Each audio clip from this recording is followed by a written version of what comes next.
கிறிஸ்துவுக்குள்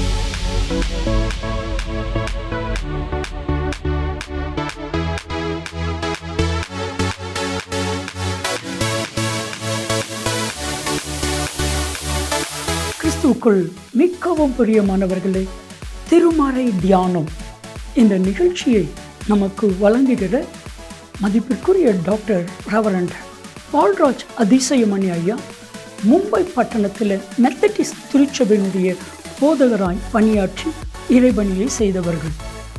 கடந்த 40 ஆண்டுகளாக இந்தியாவிலும் உலகத்தின் பல தேசங்களிலும் ஆண்டவருடைய அருள் வார்த்தையை வல்லமையாய் பிரசங்கித்து வருகிறார்கள். திருச்சபைகள், ஊழியர் நிறுவனங்கள், இன்னும் பல பகுதிகளிலே கர்த்தரால் வல்லமையாய் பயன்படுத்தப்பட்டு வருகிறார்கள். முழு வேதாமத்தை குறித்தான விளக்க உரையும் ஏறத்தாழ 125 புத்தகங்களும் கர்த்தர் அவர்களை கொண்டு எழுத வைத்திருக்கிறார். அவர்களுடைய எளிமையான பிரசங்கம், வல்லமை நிறைந்த கர்த்தருடைய வார்த்தை, ஆழமான கருத்துக்கள், வேதாகமத்தினுடைய ஆழமான விளக்க உரைகள் பலாயிரக்கணக்கான லட்சக்கணக்கான மக்களுக்கு மிகவும் பிரோஜனமாக, ரட்சிப்புக்கு ஏதுவாக கர்த்தர் அன்பு ஐயாவை பயன்படுத்தி வருகிறார். இப்பொழுதும் நமது கிராஸ் டிவியில் திருமறை தியானம் என்கிற நிகழ்ச்சியில் கர்த்தர் அவர்களை பயன்படுத்துகிறார். இந்த நிகழ்ச்சியை மற்றவர்களுக்கு சொல்லுங்க, நீங்களும் பாருங்க. கர்த்தர் அன்பு ஐயாவை வல்லமையாக எடுத்து பயன்படுத்துவார். ஆண்டவருடைய பிரசன்னத்தில் மீண்டுமாக உங்களை காணுகையில் அதிக மகிழ்ச்சி அடைகிறேன். இந்நாளிலும் உங்கள் மத்தியில் வந்து உறவு கொள்ளவும், ஆண்டவருடைய வசனத்தை பகிர்ந்து கொள்ளவும் தருணம் கொடுத்த ஆண்டவரை துதிப்பதோடு உங்களுக்கு என்னுடைய நன்றியை நான் தெரிவித்துக் கொள்கிறேன். அப்போஸ்தலர் நடபடிகளிலிருந்து நாட்களிலே செய்திகளை படித்து தியானித்து வருகிறோம். கடந்த தடவை நாம் சந்தித்த பொழுது அந்தியோகிய சபையின் அழகு என்ற செய்தியின் 2ஆம் பகுதியை குறித்து நாம் ஆரம்பித்தோம். ஆவிக்குரிய சபையின் அழகு என்று கூட நாம் சொல்லலாம். இந்த ஆவிக்குரிய சபை எப்படி இருக்க வேண்டும், ஆனால் இன்றைய நாட்களில் ஆவிக்குரிய சபை என்று சொல்லக்கூடியவர்கள் எல்லாம் எவ்வளவு தாறுமாறாக ஜீவித்து கொண்டிருக்கிறார்கள், சேவித்து கொண்டிருக்கிறார்கள், ஆராதனைகளை நடத்தி கொண்டிருக்கிறார்கள் என்பதை குறித்தும் ஓரளவு நாம் பார்த்தோம். பேரளவு இன்றைக்கும் வரக்கூடிய நாட்களிலும் நாம் பார்ப்போம். ஆவிக்குரிய சபையின் அழகு எப்படிப்பட்டது? முதலாவதாக அது அர்ப்பணித்த சபையாக இருக்க வேண்டும் என்று சொல்லி நாம் சிந்தித்தோம். 2ஆவதாக ஆவிக்குரிய சபை என்பது அந்நியோன்யத்தின் சபையாக இருக்க வேண்டும் என்றும் ஏற்கனவே நாம் பார்த்து விட்டோம். இன்றைக்கு 3ஆவதாக ஆராதிக்கும் சபை, ஆராதனை செய்யக்கூடிய சபை, ஆவிக்குரிய சபை, ஆவியோடும் உண்மையோடும் ஆண்டவரை தொழுது கொள்ளக்கூடிய சபை என்று சொல்லி இன்றைய நாளிலே 3ஆவது அம்சமாக நாம் பார்க்கிறோம். 2ஆம் வசனம் மீண்டுமாக பாருங்கள். அப்போஸ்தலர் 13ஆம் அதிகாரம் 2ஆம் வசனம். வேதம் உங்களுடைய கையிலே, மடியிலே, மேஜையிலே இருக்க வேண்டும். அப்போஸ்தலர் 13:2. அவர்கள் கர்த்தருக்கு ஆராதனை செய்து உபவாசித்து கொண்டிருக்கிற போது பர்னபாவையும் சவுலையும் நான் அழைத்த ஊழியத்திற்காக அவர்களை பிரித்து விடுங்கள் என்று பரிசுத்த ஆவியானவர் திருவுளம் பற்றினார் என்று சொல்லி வேதத்தில் என்ன வாசிக்கிறோம். ஆக 3ஆவதாக ஆராதிக்கும் சபை. ஆலயம் தொழுவது சாலவும் நன்று என்று நாம் சொல்லுகிறோமே. கர்த்தருடைய ஆலயத்திற்கு போவோம் என்று அவர்கள் எனக்கு சொன்ன பொழுது மகிழ்ச்சியாக இருந்தேன் என்று சங்கீதக்காரன் தாவீது அறிவிப்பதாக 122ஆம் சங்கீதம் 1ஆம் வசனத்திலே வாசிக்கிறோமே. சபை கூடி வருதலை சிலர் விட்டு விடுகிறது போல நீங்கள் விட்டுறாதீங்க என்று புத்தி சொல்லப்படுவதாக எபிரேயர் 10ஆம் அதிகாரம் 25ஆம் வசனத்திலே நாம் காண்கிறோமே. ஆலயம், ஆராதனை முக்கியமான ஒரு காரியம் என்று சொல்லி வேதம் நமக்கு தெளிவாக கற்றுக் கொடுக்கிறது. ஏற்கனவே 1வது வசனத்திலே எப்படியாக 5 விதமான மக்கள் ஒருமித்து கூடி ஆண்டவருடைய ஆராதனை நடத்தினார்கள் என்று பார்த்தோம். மீண்டும் அந்த வசனத்தை வாசித்து விடுவோமா? அப்போஸ்தலர் 13:1. அந்தியோகியா பட்டணத்தில் உள்ள சபையிலே பர்னபாவும், இவன் யூதன், இவன் லேவியன், இவன் ஊழியத்தை விட்டு ஓடிப்போனவன், திருந்தி வந்தவன், மீண்டும் ஊழியத்திலே சேர்ந்து கொண்டவன். அடுத்தாற் போல நீகர் எனப்பட்ட சிமியோனும். இந்த நீகர் எனப்பட்ட சிமியோன் ஆப்பிரிக்கா கண்டத்தை சேர்ந்தவன், கருப்பன். அவனும் ஊழியத்தில் கலந்து கொண்டான். சிரேனே ஊரானாகிய லூகி, இவனும் ஏறக்குறைய ஆப்பிரிக்கா கண்டத்தை சேர்ந்தவன், இவனும் ஊழியத்தில் இணைந்து கொண்டான். கார்பங்கு தேசாதிபதியாகிய ஏரோதுடனே கூட வளர்க்கப்பட்ட மனாயின், இவன் ஏதோமியன், ரோம் அரசாங்கத்தில் உள்ள முக்கியமான ஒரு புள்ளி என்று சொல்லலாம். பிறகு சவுல், பெற்ற நாட்களிலே பவுல் ஆரம்பத்தில் யூதன், பிறகு போக போக ரோம பிரஜா உரிமையையும் பெற்றுக்கொண்டவன். 5 விதமான மக்கள், 5 விதமான இடங்களை சேர்ந்தவர்கள் இணைந்து அவர்கள் ஆராதனை நடத்தினார்கள். அந்நியோன்யத்தை கொண்டாடினார்கள். அந்த அந்நியோன்யத்தை, அந்த ஒற்றுமை, ஒப்புரவு, ஒருமைப்பாடு, ஐக்கியம் இவற்றையெல்லாம் தங்களுடைய ஆராதனைகளிலே காட்டினார்கள், தங்களுடைய அருட்பணிகளிலே காட்டினார்கள் என்று சொல்லி வேதத்திலே வாசிக்கிறோம். ஆண்டவரை பொறுத்த அளவிலே ஐக்கியம் முதலாவது, ஆராதனை 2வது. தெரியுமா உங்களுக்கு? ஆராதித்து கொண்டிருக்கிறீர்களே, உங்களுக்கு ஒருவருக்கொருவர் ஐக்கியம் உண்டா? அதுவும் கம்யூனியன் சர்வீஸ், திருவிருந்து ஆராதனை, அதில் பங்கு பெறுகிறீர்களே, பங்கு பெறுவதற்கு முன்பு எல்லாரையும் மன்னித்து விட்டீர்களா? யாரிடமாவது மன்னிப்பு கேட்க வேண்டுமா? கேட்டிருக்கிறீர்களா? ஐக்கியத்தோடு கலந்து கொள்ள வேண்டிய பந்தி, கம் ப்ளஸ் யூனியன், கம்யூனியன், சேர்ந்து கலந்து கொள்ள வேண்டிய பந்தி, கர்த்தருடைய பந்தி. ஒற்றுமையோடு ஒப்புரவோடு வாழ்கிறவர்கள் இந்த பந்தியிலே பங்கு பெறுவதற்கு தகுதி உள்ளவர்கள் என்று சொல்லி அறிந்து கொள்ள வேண்டும். நீ பலிபீடத்தில் உன்னுடைய காணிக்கை செலுத்த வரும் பொழுது உன் சகோதரனுக்கு உன் பேரிலே குறை உண்டென்று நினைவு கூறுவாயாகில் உன் காணிக்கையை அங்கே தானே வைத்துவிட்டு எடுத்துட்டு போனால் திரும்பி வர மாட்டீங்களே, வைத்துவிட்டு முன்பு போய் உன் சகோதரனுடைய ஒப்புரவாகி பின்பு வந்து உன்னுடைய காணிக்கை செலுத்து. முன்பு ஒப்புரவு, பின்பு காணிக்கை, முன்பு ஐக்கியம், பின்பு ஆராதனை. ஐக்கியம் முதலாவது, ஆராதனை 2வது. ஐக்கியத்தோடு நாம் ஆண்டவரை ஆராதிக்கக்கூடிய அளவிலே அடுத்தவர்களோடு ஒப்புரவோடு ஜீவிக்கத்தக்கதாக நம்முடைய வாழ்க்கையை காத்துக்கொள்ள வேண்டும். முதலாவதாக அவர்கள் மத்தியிலே அவர்கள் ஆராதனையில் ஐக்கியம் இருந்தது, 1ஆம் வசனத்தின் அடிப்படையிலே. 2வதாக உபவாசம் இருந்தது என்று வாசிக்கிறோம். 2ஆம் வசனம், அவர்கள் கர்த்தருக்கு ஆராதனை செய்து உபவாசித்து கொண்டிருக்கிற போது என்று வாசிக்கிறோம். உபவாசம் முக்கியமான கிறிஸ்தவ ஆவிக்குரிய பண்புகளிலே ஒன்று என்று சொல்லி வேதத்திலிருந்து நாம் விளங்கிக் கொள்ள வேண்டும். இந்த உபவாச நாட்களிலே சிலர் 1 நாள் இருப்பாங்க, காலையில் 6 மணியிலிருந்து சாயங்காலம் 6 மணி வரை. சிலர் 3 நாள் இருப்பாங்க, 3 நாளுக்கு வேதத்தில் ஆதாரம் இருக்குது. சிலர் 7 நாள் இருப்பாங்க, 7 நாளுக்கு வேதத்தில் ஆதாரம் இல்லை, இருந்தாலும் இருப்பார்கள். இருப்பது சரிதான். ஏனென்றால் கர்த்தருக்கென்றல்லவா அவர்கள் உபவாசம் இருக்கிறார்கள். சிலர் 21 நாட்கள் உபவாசம் இருப்பார்கள், சிலர் 40 நாட்கள் உபவாசம் இருப்பார்கள். ஆண்டவருடைய கிருபையினாலே 40 நாட்கள் என்று சொல்லி நான் சில தடவைகள் உபவாசங்கள் இருந்திருக்கிறேன். சிலர் 40 நாளுக்கு மேலே 80 நாள் இருக்கணும் என்று சொல்லி, ஏன்னா 40 நாள் ஆன உடனே பசி மறந்தே போகுமே, இன்னொரு 40 நாள் அப்படியே கண்டினியூ பண்ணிடலாம் என்று சொல்லி இருப்பார்கள். அது தவறல்ல, உபவாசம் தானே இருக்கிறாங்க, தவறல்ல. ஆனால் உடலை பார்த்து கொள்ள வேண்டும், தேவனுடைய ஆலயமாகிய சரீரத்தை பார்த்து கொள்ள வேண்டும். 2வதாக ஊழியத்தை பார்த்து கொள்ள வேண்டும். உங்கள் மூலமாக ஆண்டவருக்கு நிறைய காரியங்கள் ஆக வேண்டியது இருக்கிறது. எனவே சரீரத்தின் நிலைமையை, வல்லமையை கவனித்து கொண்டு உங்களுடைய உபவாசத்தை தொடரலாம் அல்லது 40 நாளோடு முடித்து கொள்ளலாம். உபவாசம் ஆவிக்குரிய டிசிப்ளின், ஆவிக்குரிய ஒழுக்கங்களிலே ஒன்று என்று சொல்லி வேதத்திலே வாசிக்கிறோம். இந்த உபவாச நாட்களிலே அதிகமாக நம்மை ஆராய்ந்து பார்த்து மனம் திரும்புகிறோம், நம்மை நாமே தாழ்த்துகிறோம். இன்னும் தற்பரிசோதனை செய்து வேதனை உண்டாக்கும் வழி நம்மிடத்தில் உண்டோ என்று பார்த்து நித்திய வழியிலே கர்த்தர் நம்மை நடத்தத்தக்கதாக ஆண்டோட சமூகத்திலே காத்திருக்கிறோம். அது மட்டுமல்ல, ஏராளமாக ஜெபிக்கிறோம், மற்றவர்களுக்காக ஜெபிக்கிறோம். ஆவியானவரே பல ஜெப குறிப்புகளை அந்த நாட்களிலே நமக்கு தந்தருளுவார், ஜெபிக்கிறோம். அது மட்டுமல்ல, இந்த விதமான பிசாசு ஜெபத்தினாலும் உபவாசத்தினாலும் அன்றி வேறு எதினாலும் போகாது என்று சொல்லி ஆண்டவர் கற்பித்தாரே. பிசாசு துரத்துவதற்கு கூட இந்த உபவாச நாட்கள் உறுதுணை செய்கின்றன என்று சொல்லி வேதம் நமக்கு கற்றுக் கொடுக்கிறது. ஆக அவர்களுடைய ஆராதனையிலே என்னதெல்லாம் இருந்தது? முதலாவதாக ஒற்றுமை இருந்தது, ஐக்கியம் இருந்தது.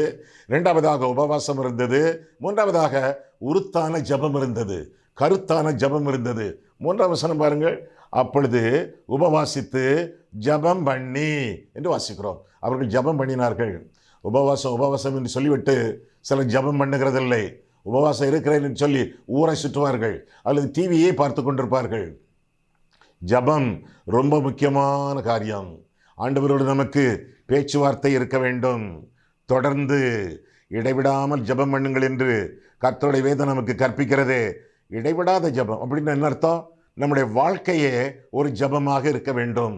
எப்பொழுதும் ஆண்டவரோடு உரையாடி, எப்பொழுதும் ஆண்டவரோடு உறவாடி வாழ வேண்டியது நம்முடைய கடமை.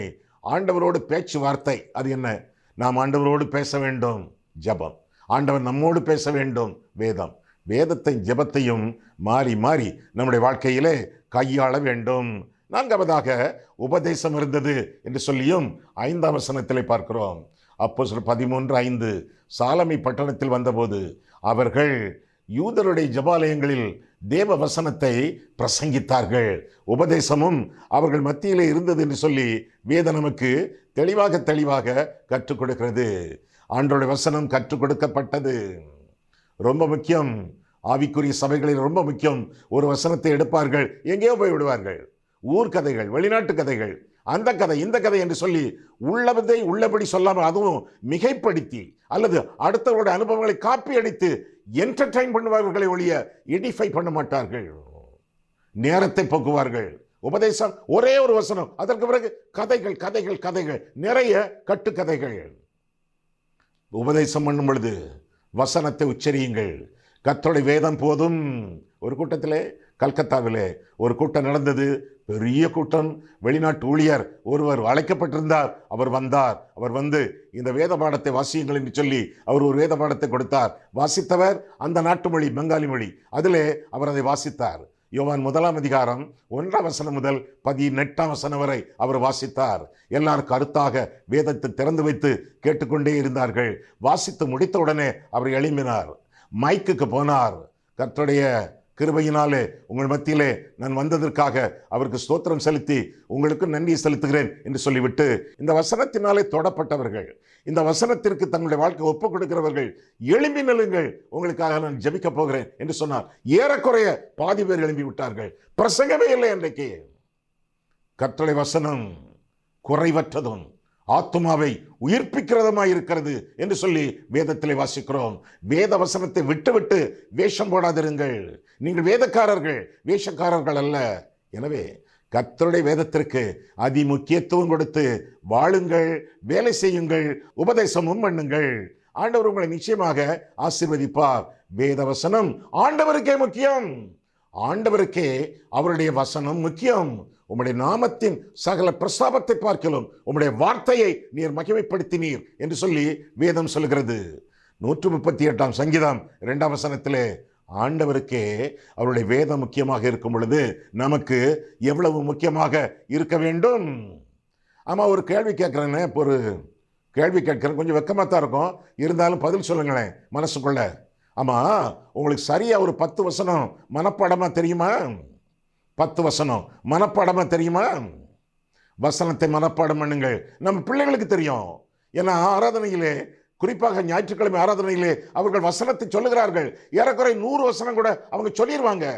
பிள்ளைகளுக்குரிய வேத வசன மனப்பாட அறிவு உங்களுக்கு உண்டா? வேத வசனங்களை மனப்பாடம் பண்ணுங்கள். என்ன வாசிக்கிறோம் வேதத்திலே? 119ஆம் சங்கீதம் 11ஆம் வசனத்திலே, உமக்கு விரோதமாய் நான் பாவம் செய்யாதபடிக்கு உம்முடைய வாக்கை என் இருதயத்திலே வைத்து வைத்தேன். அது என்ன வைத்து வைத்தேன்? குவித்து வைத்தேன். என் இருதயம் ஒரு ஸ்டோர் ரூம்.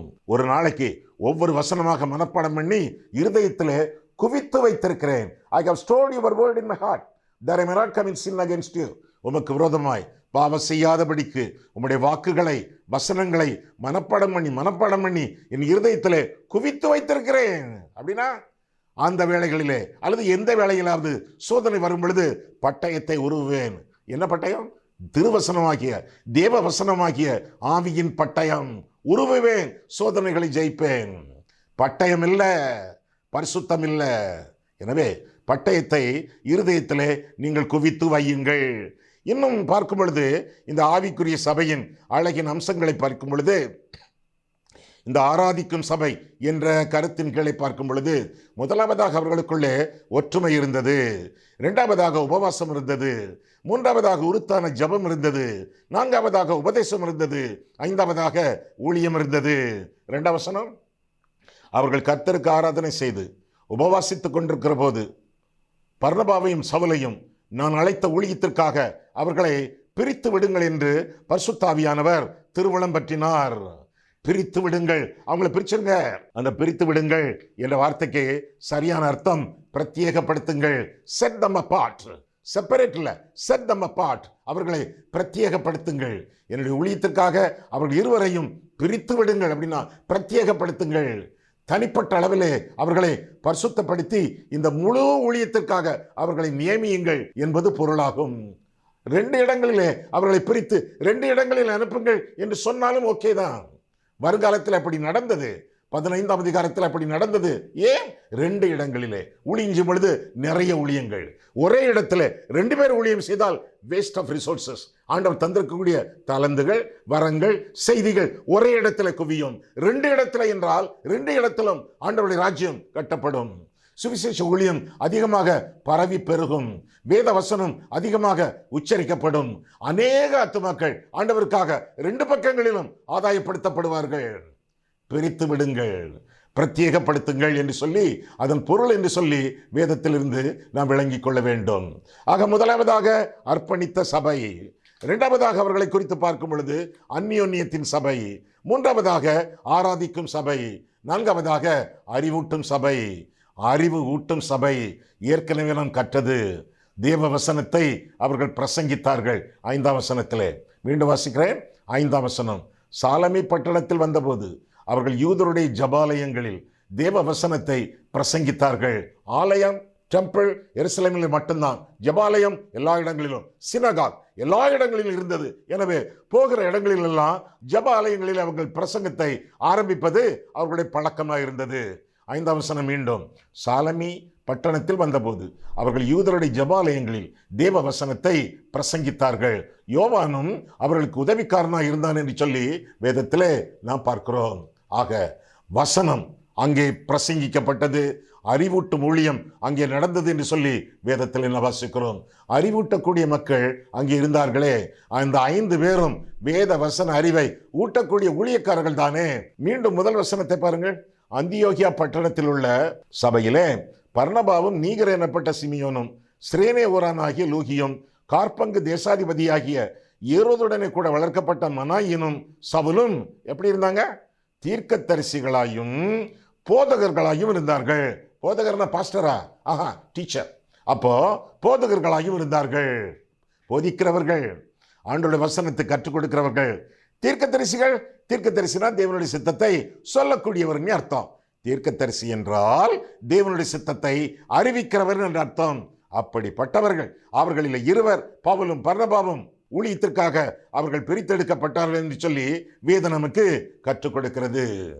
வேத வசனத்தில் சிறந்து விளங்கிய ஒரு திருச்சபை. உணர்ச்சி கொந்தளிப்போடு ஆராதனைகளை நடத்தக்கூடிய ஆராதனைகள் உண்டு. அது மட்டுமல்ல, ஆசார நெறிகளுக்கு முக்கியத்துவம் கொடுத்து ரிச்சுவல்ஸ், ஆசாரங்களை கடைபிடிக்கக்கூடிய சபைகள் உண்டு.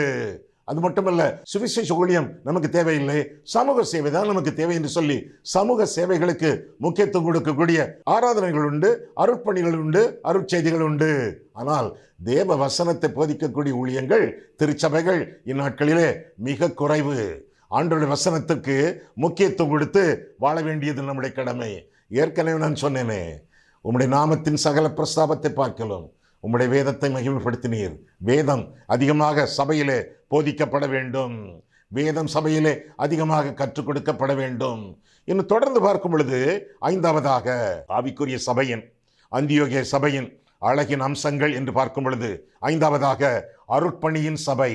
அருட்பணியின் ஊழியம் செய்யக்கூடிய சபை, சபைக்கு வெளியே செய்யக்கூடிய ஊழியம். எங்கே?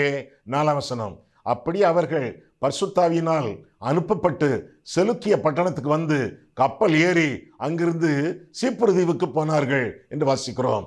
பவுலும் பர்னபாவும் எருசலேமை விட்டார்கள், அந்தியோகியாவை விட்டார்கள், புறப்பட்டு போனார்கள். அவர்கள் தான் பெஸ்ட். அந்த 5 பேரிலே இவர்கள் தான் ரொம்ப வரம் பெற்ற ஊழியர்கள், ஆவிக்குரிய கிருபை பெற்ற ஊழியர்கள். அவர்கள் எல்லாம் அந்தியோகிய சபையினர் தங்களுக்காக தக்க வைத்துக் கொள்ளாமல், ஏதோ நீங்க போங்களேன் என்று சாதாரண நாட்களை தள்ளிவிடாமல் சிறந்தவர்களை உலகத்திற்கு அனுப்பி வைத்தார்கள் ஊழியம் செய்வதற்காக. சில சமயங்களிலே சிறப்பான மனிதர்களை நாம் வைத்துக் கொள்கிறோம், சாதாரணமான ஆட்களை நாம் தள்ளி விடுகிறோம் இல்லையா? மிஷனரியா? அவர் எம்ஏ படித்திருக்க வேண்டிய அவசியம் இல்லை, பிஏ படித்திருக்க வேண்டிய தேவையில்லை, SSLC ஃபெயிலா ஊழியத்துக்கு போ என்று அனுப்பி வைக்கிறார்களே, அப்படி அல்ல. மிக சிறந்தவர்களை அர்ப்பணிக்காக அனுப்பி வைப்பதாக பார்க்கிறோம். இருந்த இடத்திலும் ஊழியம் செய்தார்கள், எழும்பியும் அவர்கள் பிரகாசித்தார்கள். உலகம் முழுவதும் ஊழியத்திற்காக அவர்கள் சுற்றினார்கள். காரணம், நம்முடைய தேவன் சமீபத்திற்கு மாத்திரமல்ல, தூரத்திற்கும் தேவன் என்று சொல்லி வேதம் கற்றுக் கொடுக்கிறது. அவர் தூரத்துக்கும் தேவன். அது மட்டுமல்ல, 2 விதமான முக்கிய கனிகள். ஒன்று ஆவியின் கனி, கலாத்தியர் 5:22 முதல். 2 அருட்பணியின் கனி, ஊழியத்தின் கனி. நீங்கள் போய் கனி கொடுக்கும்படி உங்களை ஏற்படுத்தினேன் என்று சொல்லி ஆண்டவர் சொல்கிறார்.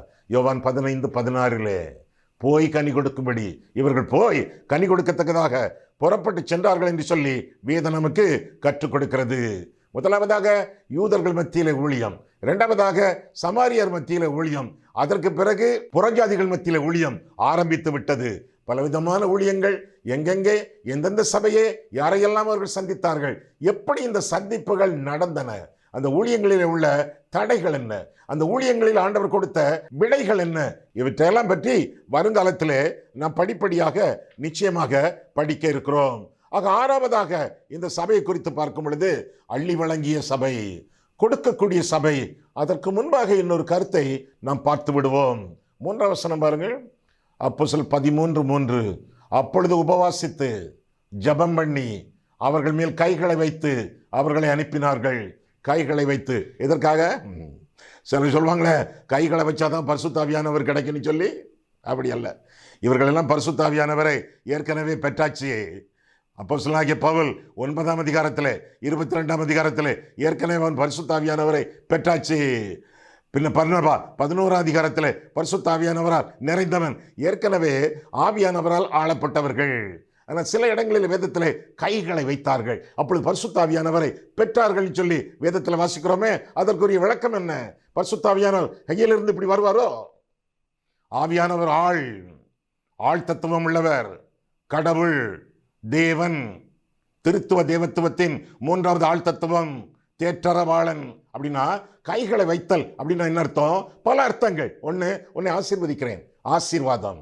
2 அங்கீகாரம், உன்னை அங்கீகரிக்கிறேன் ஆண்டவருடைய திருச்சபையிலே, திருச்சபை ஊழியத்திலே உன்னை அங்கீகரிக்கிறேன். 3 உனக்கு அதிகாரம் கொடுக்கிறேன். இந்த சபையிலே நீ ஊழியம் செய்வதற்கு உன்னை அங்கீகாரப்படுத்துகிறேன், உனக்கு அதிகாரம் கொடுக்கிறேன். ஆசீர்வாதம், அங்கீகாரம், அதிகாரம், இதையெல்லாம் குறிப்பிட்ட ஒரு விசுவாசிக்கு அல்லது ஊழியனுக்கு கொடுக்கத்தக்கதாக கைகளை வைக்கக்கூடிய அனுபவம், கைகளை வைக்கக்கூடிய ஒரு நடவடிக்கைகள் அந்த காலத்தில் இருந்தது என்று மாத்திரம் அறிந்து கொள்ள வேண்டும். இல்ல இந்த ஆள் கையை வச்சாதான் ஆவி கிடைக்கும், தப்பு. அப்படி இல்லை. கைகளை வைத்தல், ஆசீர்வாதம், அங்கீகாரம், அதிகாரம், இதை மட்டும் மனதில் வைத்துக் கொள்ளுங்கள். ஏற்கனவே ஆவியானவர்கள் நிரப்பப்பட்டவர்கள் மேல் அங்கீகாரம் கொடுத்து, அதிகாரம் கொடுத்து, ஆசீர்வதித்து அவர்களை அனுப்பி வைப்பதாக நாம் வேதத்தில் வாசிக்கிறோம். சரி, இப்போ அள்ளி வழங்கிய சபை, இந்த சபை 11ஆம் அதிகாரத்திலே அதை குறித்து நாம் திறன்பட பார்க்கிறோம். அந்தியோகிய சபை, சின்ன சபை. எருசலேம் சபை பெரிய சபை, தாய் சபை. சின்ன சபை பணங்களை சேகரித்து, காணிக்கைகளை சேகரித்து பெரிய சபைக்கு அனுப்பி வைப்பதாக பார்க்கிறோம். எதற்காக? பஞ்சம் வந்தது உலகம் எங்கும். அந்தியோகியாவிலும் பஞ்சம், எருசலேமிலும் வந்தோம், எங்களுக்கே பஞ்சம், எங்களுக்கே போதாது என்று அவர்கள் சொல்லி சாக்கு போக்கு சொல்லவில்லை. நடந்தது என்ன பாருங்கள். 11ஆம் அதிகாரம் 27 முதல். அந்நாட்களிலே எருசலேமில் இருந்து சில தீர்க்கதரிசிகள் அந்தியோகியாவுக்கு வந்தார்கள். அவர்களில் ஒருவனாகிய அகபு என்பவன் எழுந்து உலகமெங்கும் கொடிய பஞ்சம் உண்டாகும் என்று ஆவியானவராலே அறிவித்தான். அது அப்படியே கிளவிந்தராயனுடைய நாட்களிலே உண்டாயிற்று. அப்பொழுது சீஷரில் அவரவர் தங்கள் திராணிக்கத்தக்கதாக யூதேயாவில் குடியிருக்கிற சகோதரருக்கு உதவியாக பணம் சேகரித்து அனுப்ப வேண்டும் என்று தீர்மானம் பண்ணினார்கள். சேத்தாச்சி யார்கிட்ட கொடுத்து விட்டாங்க? 30. அப்படியே அவர்கள் சேகரித்து பர்னபா, சவுல் என்பவர்களுடைய கையிலே கொடுத்து மூப்பரிடத்திற்கு அனுப்பினார்கள் என்று சொல்லி வேதத்திலே வாசிக்கிறோம். பஞ்ச நிவாரண பணி அந்தியோகிய சபை செய்தது என்று சொல்லி வேதத்திலே அவர்களை குறித்து பார்க்கிறோம். அது மட்டுமல்ல, முக்கியமான ஊழியர்கள் யாரவங்க? இந்த பிரித்தெடுக்கப்பட்டார்களே, பிரத்யேகப்படுத்தப்பட்டார்களே, பெற்றைய நாட்களில் அவர்களிடத்தில் ஏற்கனவே அவர்கள் நற்சாட்சி பெற்றிருந்ததினாலே அவற்றை கொடுத்து அனுப்பினார்கள் என்று சொல்லி வேதத்தில் வாசிக்கிறோம். எங்களுக்கே குறைவு, எங்களுக்கே போதியது இல்லை, நீங்கள் எங்களுக்கு தாங்களே என்று சொல்லி பெரிய சபையினிடத்திலே, தாய் சபையினிடத்திலே கேட்காமல் தாயை சேய் ஆதரிப்பதாக வேதத்திலே நாம் வாசிக்கிறோம். கொடுக்கக்கூடிய சபையினராக நாம் இருக்க வேண்டும். எதை விதைக்கிறோமோ அதை அறுப்போம், எவ்வளவு விதைக்கிறோமோ அதற்கேற்ப அறுப்போம். தசம பாகம் கொடுக்குறீங்களா அப்படின்னா உங்கள் சபையும் தசம பாகம் கொடுக்கணும். ஞாபகத்தில் வச்சுக்கிடுங்க. மொத்த பட்ஜெட் எவ்வளவு? 2 லட்சமா? அப்படின்னா 20,000 காணிக்கை கொடுக்க வேண்டும் வெளி ஊழியங்களுக்காக. 20 லட்சமா? அப்படின்னா 2 லட்சம் ஊழியங்களுக்காக, பிற ஊழியங்களுக்காக, சபைக்கு வெளியே நடைபெறக்கூடிய மிஷனரி பணிகள் போன்ற ஊழியங்களுக்காக கொடுக்கப்பட வேண்டும். தனி மனிதன் தசம பாகம் கொடுக்கிறது என்றால் ஒரு திருச்சபையும் அதனுடைய பட்ஜெட்டிலே தசம பாகம் வெளி ஊழியங்களுக்கு கொடுக்கப்பட வேண்டும் என்பதை அறிந்து உங்களுடைய காணிக்கைகளிலே குறைவில்லாமல் வாழ வேண்டியது கடமை. தசம பாகம் கொடுத்தால் இடங்கொள்ளாமல் போக மட்டும் ஆசீர்வாதம் கிடைக்கும் என்று நம்புகிறீர்களே, அதுபோல திருச்சபை பட்ஜெட்டும் தசம பாகம் கொடுத்தால் அந்த சபை காணிக்கையில் ஆசீர்வதிக்கப்படுமே. எப்படி இருக்கு கணக்கு? சரிதானே? எனவே கொடுப்பதில் குறைவில்லாமல் வாழ வேண்டியது திருச்சபை மக்களுடைய கடமை. அள்ளி வழங்கிய சபை. கடைசியாக இன்னொரு காரியத்தை நாம் பார்க்கும் பொழுது அனைத்துலக சபை. அனைத்துலகத்திற்கும் ஊழியக்காரர்களை அனுப்பி வைத்த சபை. அனைத்துலகத்திற்கும் ஆண்டவருடைய சுவிசேஷத்தை அனுப்பக்கூடிய, அறிவிக்கக்கூடிய சபை என்று சொல்லி அந்த சபை குறித்து நாம் வேதத்திலே வாசிக்கிறோம். எல்லா சபைகளும், உலகத்திலே அனைத்து சபைகளும் எழும்பி பிரகாசிக்க காரணமாக இருந்தது ஆரம்பத்திலே அந்தியோகிய சபை. ஒரு சபையில நீங்க இருக்கீங்களா? அதுக்கு என்ன காரணம் தெரியுமா? எருசலேம் சபை அல்ல, அந்தியோகிய சபை. அதுதான் மிஷனரி பயணங்களை ஆரம்பித்தது. 3 மிஷனரி பயணங்கள், 3 அருட்பணி பயணங்கள், அவற்றின் மூலமாக ஆகிய உலகத்திலும் சபைகள் ஆரம்பிக்கப்பட்டன. எனவே அந்தியோகியாவுக்காக நாம் எவ்வளவாக கடமைப்பட்டிருக்கிறோம் என்பதை அறிந்து கொள்ள வேண்டும். இந்த வெடித்து பரவுதல் என்று கேள்விப்பட்டிருப்பீர்களே, அதுபோல 8ஆம் அதிகாரத்திலே சுவிசேஷத்தின் காரியங்கள் வெடித்து பரவி எருசலேம், யூதேயா, சமாரியா, பூமியின் கடைசி வரைந்தமும் சுவிசேஷம் செல்லத்தக்கதாக ஆவியானவர் சித்தம் கொண்டார் என்று சொல்லி வேதத்திலே நாம் தெளிவாக வாசிக்கிறோம். ஆக நம்முடைய வாழ்க்கையிலே கூட சபை, ஒரு சபையில நாம் இருக்கிறோம். இருந்து கொண்டு ஆண்டவர் எனக்கு மட்டும் போதும், என்னை மட்டும் ஆசீர்வதிக்க வேண்டும் என்று சொல்லி சுயநலமாக வாழாமல் ஆவிக்குரிய பிரகாரமாக வாழ வேண்டியது நம்முடைய கடமை என்று சொல்லி வேதத்திலே நாம் கற்றுக்கொள்ள வேண்டும். ஆவிக்குரிய சபை என்றால் என்ன? ஆவிக்குரிய சபையில் நீங்கள் இருக்கிறீர்களா? இந்த காரியங்கள் எல்லாம் உங்களுடைய சபையில் இருக்கின்றனவா என்பதை நீங்கள் ஆராய்ந்து பாருங்கள். முதலாவதாக அர்ப்பணித்த சபை. ஆவிக்குரிய சபை என்றால் அர்ப்பணித்த சபை. இரண்டாவதாக அந்யோன்யத்தின் சபை. மூன்றாவதாக ஆராதிக்கும் சபை. நான்காவதாக அறிவூட்டும் சபை, போதிக்கும் சபை, அறிவூட்டு சபை. ஐந்தாவதாக அருட்பணியின் சபை. ஆறாவதாக அள்ளி வழங்கும் சபை. ஏழாவதாக அனைத்துலக சபை.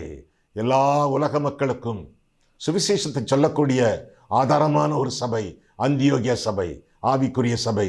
அப்படிப்பட்ட சபையாக நாம் விளங்க வேண்டும் என்பது தேவனுடைய சித்தம். திருமறையின் செய்தி. கண்களை மூடுவோம், கர்த்தரை பார்ப்போம். அன்புள்ள ஆண்டவரே, உம்முடைய வசனங்களை ஆராயவும், எங்கள் வாழ்க்கையை ஆராயவும் உம்முடைய சந்நிதியில் எங்களை வழிநடத்தினீர். அதற்காக நன்றி செலுத்துகிறோம் சுவாமி. கர்த்தாவே, உடைய வசனங்களை எங்களுக்கு கற்றுக் கொடுத்து அந்த வசனங்களுக்கு நாங்கள் கீழ்ப்படிய வேண்டும் என்ற ஆசையோடு எங்கள் மத்தியில் வந்தீர். அதற்காக ஸ்தோத்திர சுவாமி. எங்களுக்கு கீழ்ப்படியத்தக்கதான மனதை தாரும், கீழ்ப்படியத்தக்கதான பலத்தை தாரும். உம்மை மகிமைப்படுத்துவதும் உம்முடைய இருதயத்தை மகிழ்ச்சிப்படுத்துவதுமே எங்களுடைய வாழ்க்கையின் லட்சியமாக கொண்டு ஒவ்வொரு நாளும் நாங்கள் வாழத்தக்கதாக அருள் செய்யும். இயேசு கிறிஸ்துவின் நாமத்தில் ஜெபிக்கிறோம் பிதாவே, ஆமென்.